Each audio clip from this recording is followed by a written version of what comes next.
Hi all, this is Skate, and in this one we're looking at the Tiger P. These replays were shot just prior to travelling to Minsk, and the reason I was playing the Tiger P was in preparation for the VK100-01 and the motion. So, came back from Minsk Sunday, and this weekend coming up now is the weekend I actually get married. I've been talking about it for a while, but it's this weekend. And then after that, obviously I'm back off on my travels on a little bit of a honeymoon for a week. So, I've pre-prepared 3 videos. This one, the VK100-01P, and the motion. So far, my top pick is the VK100-01. Obviously, it's flat out broken, if you ask me. While we were with Wargaming, actually, they were sitting there, we had some food with some guys in Wargaming, and they went, do you know, we've had a lot of complaints that the VK100-01 has bad armour. Me and Bushka just laughed. I mean, we laughed a lot. Purely because if you think the VK's got bad armour, you're probably not playing it right.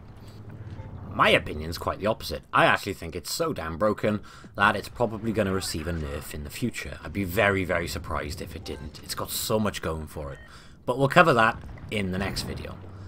Tiger P is what I want to talk about right now. It's not a new tank to the game. Didn't come with those 2 tanks, but it's obviously the tank which leads to it. And it's had an interesting life in Blitz in the last year. If you want my honest opinion, earlier on in the year, it sucked. And then Wargaming way overcooked it, gave it some really good damage per minute, buffed those angled cheeks on the front of the hull to 200mm to match the front plate. And it was a bit of a weapon, and it was played an awful lot. But eventually they realised they overcooked it and toned it right back. But it's still very, very respectable, and it's still very strong. Yet, I still prefer a Tiger, I really do. And there's a reason for that. I mean, you go into this thing and you think, oh, it's got 200mm frontal armour, it'll be fine. And then you go into a Tiger and you think, the armour's not the greatest, but you can side scrape it up. And it's got very good mobility for a heavy tank. But more important, you go into that Tiger expecting it not to have the greatest... Well, actually, no. Long story cut short, when you think of a Tiger historically, you think, wow, this thing's going to have amazing armor. Then you come into the game and it sucks. But that's a completely different tangent. In regards to this tank, it's an odd one. Because you think it has 200 frontal mil, but in reality it doesn't. It's got a massive cupola on top, which is a very easy weak spot to hit. It has a good gun mantlet, granted, and it has that front 200mm. But it also has an absolutely pants lower plate. So in other words, if you get shot anywhere in the middle, you should be okay. If you get shot anywhere up top, which anything with a very accurate gun or anything close range, it's gonna hit that cupola and it's gonna penetrate every single time.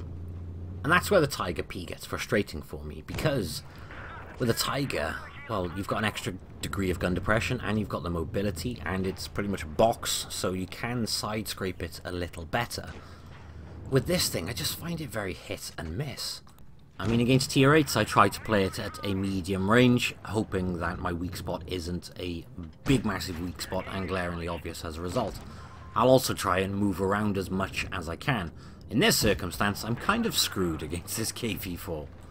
And you can see he's looking for that lower plate, and then he instantly goes straight up to the hatch, because, well, if you hit the mantlet, it's going to bounce. But if you aim up at the gun, oh sorry, the hatch, yeah, you're virtually guaranteed a pen every single time. And in this circumstance, I have a Tiger on me, and I have a KV4. Here's my logic at this point in time. I'm not going to kill that KV4, but at least I can get the Tiger out before I do, which thankfully gave us enough supremacy points to win that match. Also, the AMX on my team just managed to get a kill on the Vindicator at virtually the same time. So, I couldn't kill a KV4, so my logic was at least I can take the Tiger out in the process. And I did die, but as bottom tier, we did still manage 3,300, and we got ourselves a first class there. Next replay, we are going to be top tier instead of bottom tier. And you can play it a little bit more aggressively when you're top tier, because you've got tier 7 and tier 6 guns firing at you instead of tier 7 and tier 8. And that makes the difference. Yes, there's a lot of tier 7 guns which are ridiculously accurate and very capable of hitting that giant weak spot on top of the turret. But if you can keep moving, in theory you can stop them hitting it as often. Also, if you side scrape out from the right hand side of a building, you can hide the left hand side of the hatch. but then you expose that ridiculously weak track wheel, which you can go straight through very, very easy. What I like to do in this tank, especially if I'm top tier, is play it at a medium range and then start pushing towards the middle of the match into a close range circumstance. But you can see with the Tiger we're facing a Tiger P, it's very easy. As soon as they angle their turret slightly away from you, even a little bit, we went straight through the cheek of his turret. So for that reason, I don't think this heavy tank in terms of armour is all that. I mean, you've got the mantlet and you've got that front upper plate, and for that reason, once you are pointing them directly at something, it's harder for lower tier or equal tiers to penetrate if you're wiggling a little bit. But lower plate, if you give it to them, yeah, they'll penetrate. And cupola, if you're keeping still, yeah, they'll penetrate. If something's close range to me, I try to keep in as close as I can so they can't get the gun depression on the lower plate, and I try to keep moving so they can't hit the hatch, as hopefully will be demonstrated later on in this video. What makes this tank great is quite simply that 8.8. That's about it in my opinion, which is why I would rather a Tiger over this. Now in the circumstance I'm in, I'm rushing, giving people my butt, and the reason I'm doing that is because once I'm in cover here, I can turn around and give people only the front of my tank. And what I've just realised is, earlier on I said I was top tier in this game. In fact I am not, because I'm a pleb. I am actually bottom tier. But Super Persian is not looking at the hatch, which means he's seriously going to struggle to penetrate my tank. And as long as I give him only the front of my tank, you can see he's looking for that lower plate, you can see he's looking for side shots. But as long as I don't give them to him, he's going to have serious problems penetrating me. If he was a player in the know, he would just look at the hatch, but he wasn't.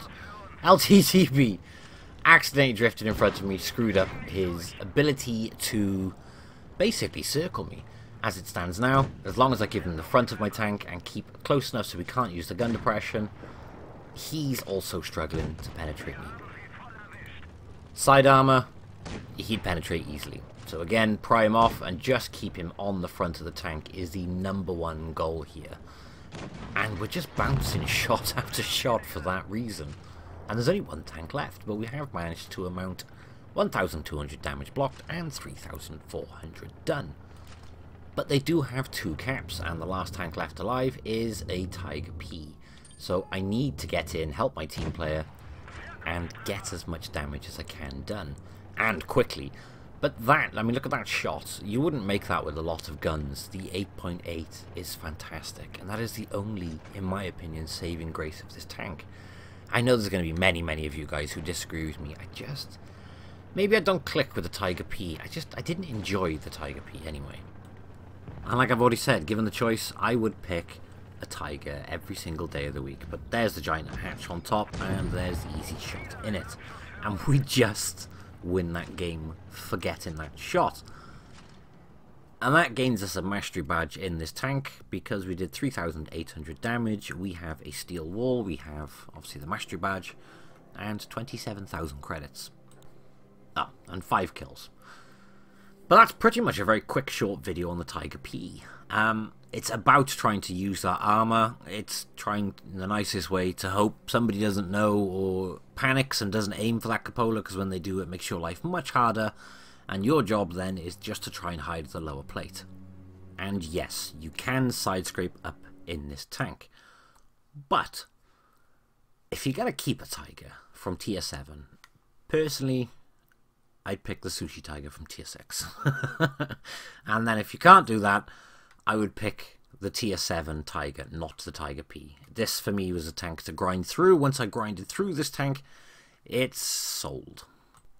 I think between the Tiger and the Tiger P, it's just down to personal flavour, whatever floats your boat, pretty much. For me, it is a Tiger. I mean, given the choice, I'd rather side scrape up a Tiger than a Tiger P, because I can side scrape off the left or the right hand side of a building without massively worrying about the cupola in comparison to what you do on this.